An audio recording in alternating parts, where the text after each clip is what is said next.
Hi everyone, welcome back to Learning with Leah. I'm so happy you could join me today. Today we are going to talk about tenses. We're going to talk about the simple present tense. I will be starting a series on different tenses in the next few weeks, so make sure you subscribe to see some of those videos. All right, so today we're talking about simple present tense. Simple present tense is normally the first tense that people learn when learning English. It's the most basic, most simple, as in the name. And so I just want to make sure you understand why we use this, when we use this tense, and how we use it.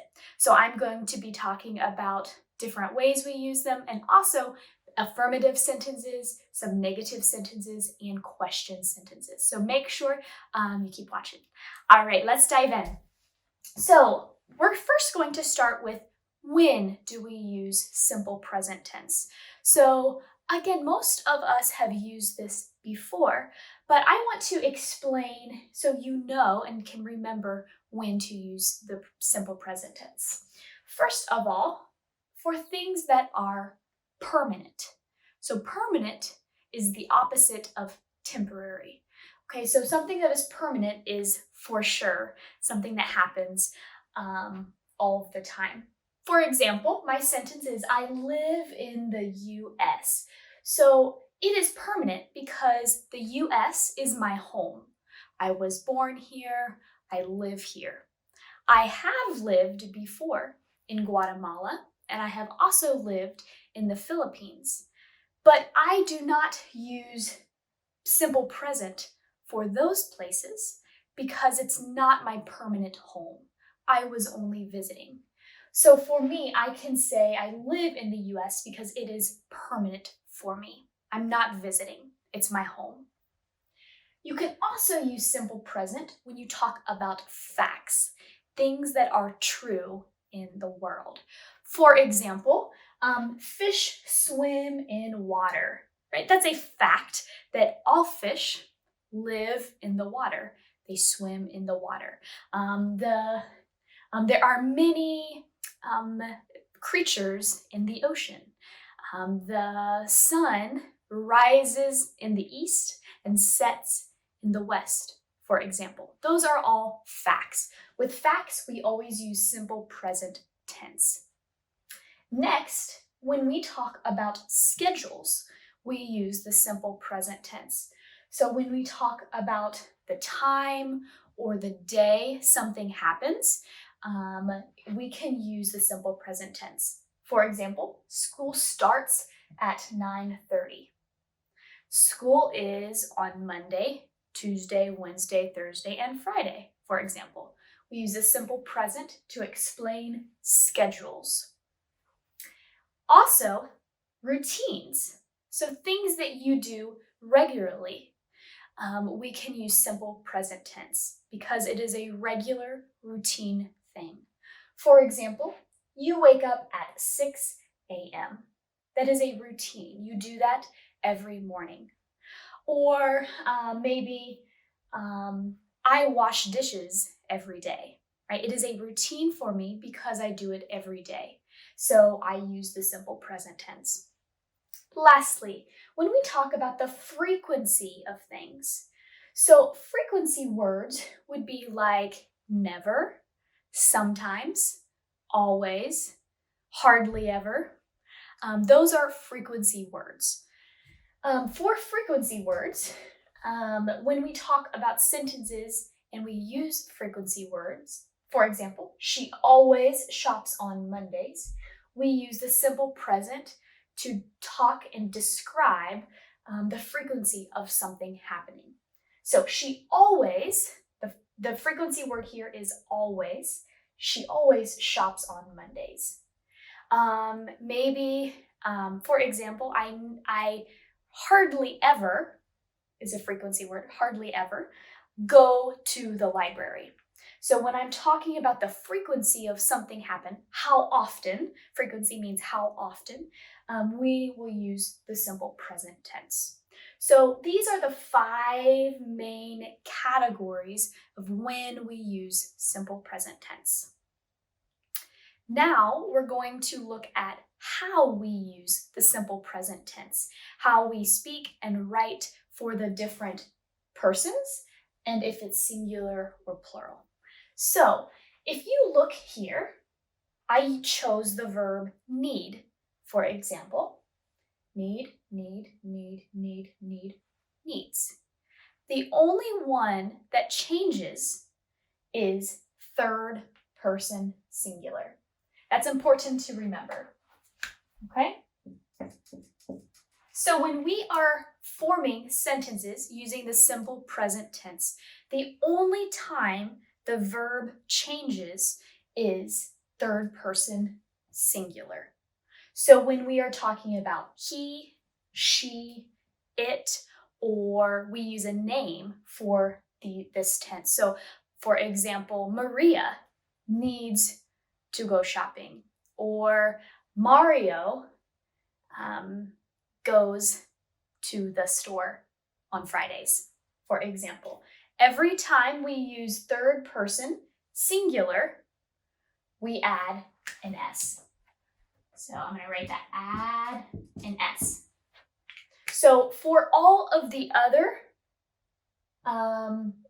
persons, so for first person, for I need, you need, we need, you, meaning you all need, they need, it is all the base verb. There's no S. And this is the same for regular or for irregular verbs in simple present tense. So the only thing that changes is third person singular. For all verbs, we always add an S. Okay, so this is important to remember. Add an S. So here are some samples of positive or affirmative simple present sentences. So these are the basic sentences and some examples. So I work at night. Our verb is work. I work at night. You go to school on Saturday. Okay, go is our verb. She visits her friends on the weekend. Visits, and you notice it has an S because it is third person singular, right? It's only one person, but it's third person, she. We practice English together. What's our verb? Practice. They live in China. Our verb is live. So first person, second person, third person, first person plural, and third person plural. The only one that changes is the third person singular, visits. So here, these are some examples for you. Next, let's look at some negative sentences and how we create a negative verb in simple present. For negative sentences, we don't change the verb, we change the helping verb. Helping verb. So our helping verb is do. A helping verb helps the main verb. So for negative sentences in English, we use the helping verb do many times. So when we want to make a sentence negative, we use do plus not, right? So we use do not to make a sentence negative. But in English, we like to talk very fast and push the words together. That's called a contraction. We put two words and form one word out of them. So do not, we say don't. Do not, don't.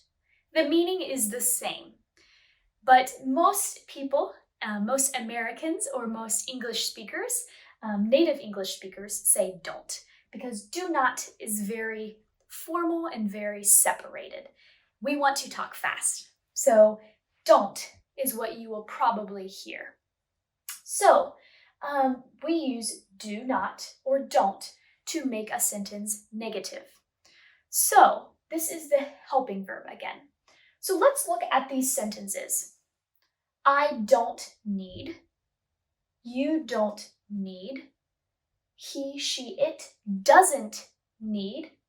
We don't need. You don't need. They don't need. So what do you notice? So I notice two things. Number one, the verb doesn't change. Need, need, does not change in a negative sentence. What changes is my second point. Number two, I notice third person singular is what changes. So if we look here, doesn't. Don't, doesn't. Why? Because it's third person singular.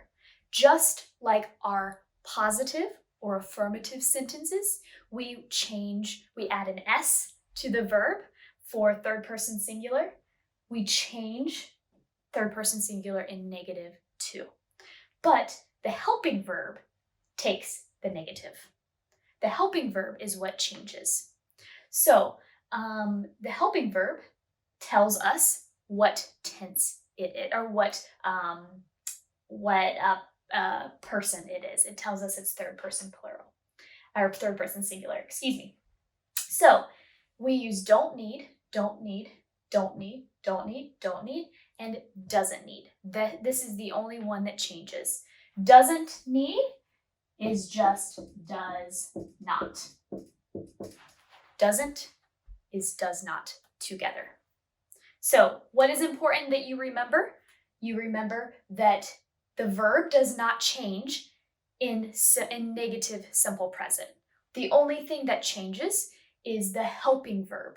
We add a helping verb to put the negative in, and third person singular is what changes. So let's go over some examples. For example, I don't travel often. I wish I traveled often, but it's expensive, so I don't travel often. You don't need clothes. You don't need clothes. He doesn't study. Again, it changes here because it's third person singular. He doesn't study. We don't like vegetables. We don't like vegetables. They don't cook. They don't cook. So we use a helping verb before our main verb. Helping verb before our main verb to show the negative. The only one that changes is third person singular. All right, so now let's look at questions. So first, let's talk about the rule of forming a question. We always start with do or does. We start with our helping verb to begin. Okay, so the helping verb is going to help us create a question. So we start with the helping verb, then we add our subject. So I, you, he, she, it, we, they, we use our subject. Then we add our main verb. So whatever verb we want to use in the sentence. And then anything else you need after. But these are the main things you need to remember. You start with do, then or does, then your subject, then your main verb. So let's look at these examples. Do I work? Do you work? Does he, she, it work? Do we work? Do you work? Do they work? As you can see, the only one that is different, as we saw before, is third person singular. We use does. So all you need to remember with simple present is remembering that third person singular will change. Okay, you might add an S if it's affirmative. You're going to use doesn't if it's a negative sentence, or you're going to use does for a question. That's the only one that changes. So let's look at some examples of questions. Do I smell bad? Do I stink? Do you study? Does Maria sew? It's ES because it's third person singular. Do we need anything? Do they go fishing? All right, so you can see we start with do or does, then we add our subject, I, you, Maria, we, they, and then we add our main verb, smell, study, sew, need, and go. So those are some examples of questions. All right, so that is all I have for simple present tense. I hope that this was helpful, but please leave a question below if you don't quite understand or you need help with something. I would love to answer that for you. Like I said at the beginning of this video, I am going to continue this series and create more videos of different tenses. So keep watching and make sure you hit subscribe if you'd like to see more videos of those tenses. Thank you so much for watching, and I hope to see you next time. Bye.